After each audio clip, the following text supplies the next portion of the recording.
Hello everyone. Lots of news to share with you this week.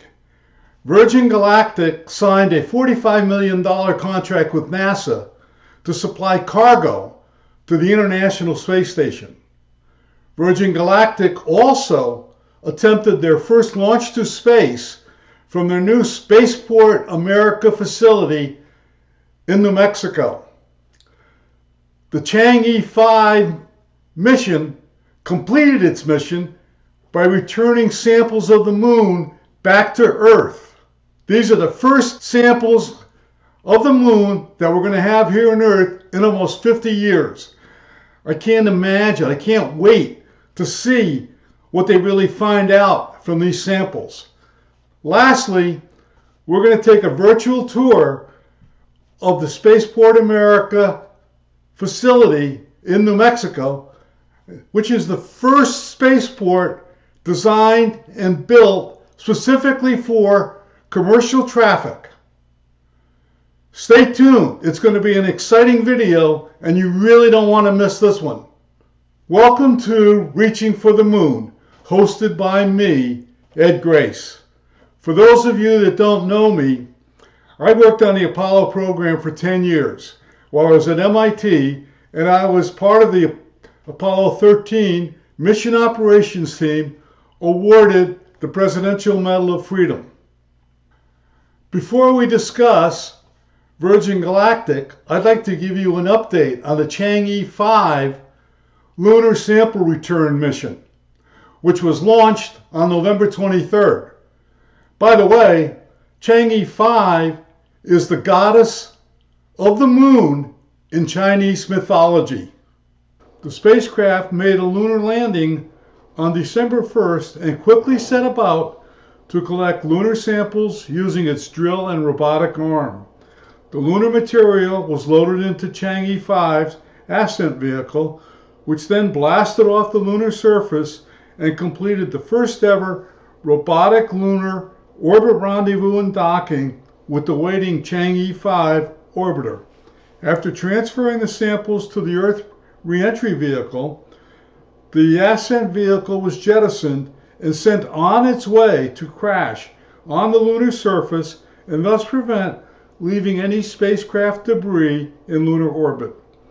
After re-entry protected with a heat shield capsule, parachutes slowed the descent to the ground within an area of Inner Mongolia where the samples were recovered and airlifted to a special lab in Beijing. Storage and analysis of the moon regolith has begun at the specialty laboratory.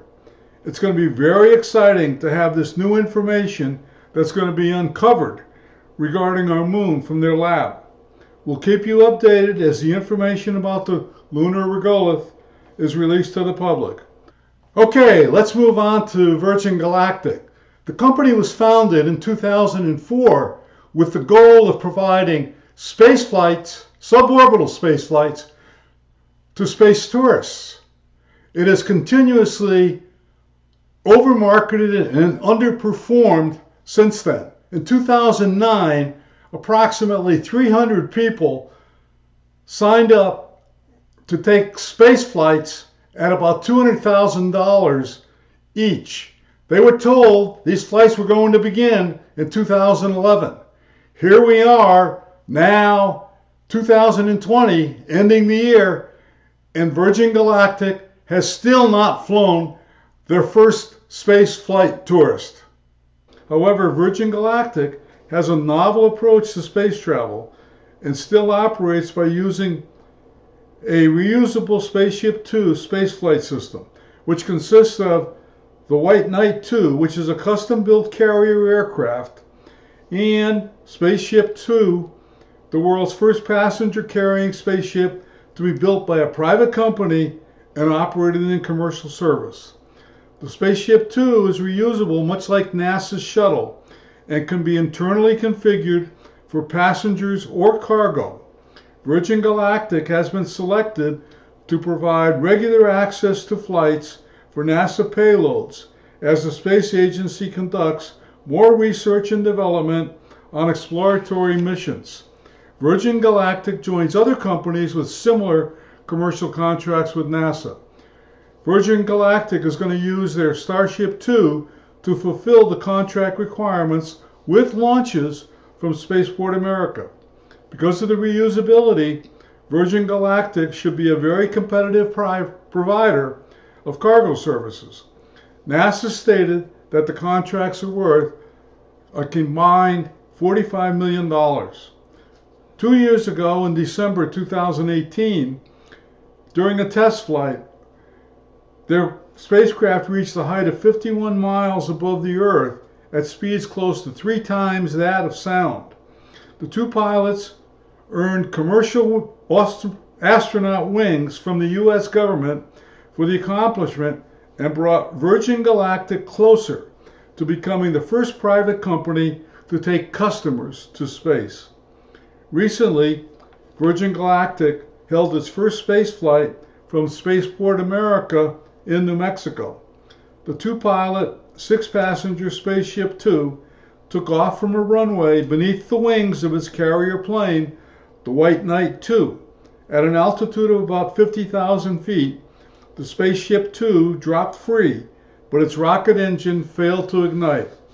The flight did not reach its space altitude as planned, but the Spaceship 2 landed safely at Spaceport America. This was Virgin Galactic's first attempted spaceflight from its new spaceport headquarters at Spaceport America in New Mexico. Spaceport America is the first uniquely designed, purely for commercial use, spaceport that was not previously an airport or a federal infrastructure of some type. The site, finally opened in August 2019, was built to accommodate both vertical and horizontal launch aerospace vehicles, as well as an array of non-aerospace events and commercial activities. Spaceport America, which is located in Truth or Consequences, New Mexico, has a rocket-friendly environment of 6,000 square miles of restricted airspace, a very low population density, a 12,000-foot runway, and vertical launch complexes. The New Mexico government has invested approximately $200 million in Spaceport America, for which Virgin Galactic is the anchor tenant. Other commercial space companies such as Boeing and SpaceX are also tenants.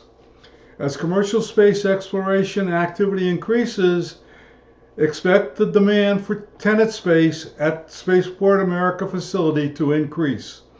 Well, with that, I'm going to close today's video. If you have any questions, put them down in the comment section below, and I will gladly try to answer them. Also, if you have any subjects that you'd like me to cover in these videos, put that in the comment section.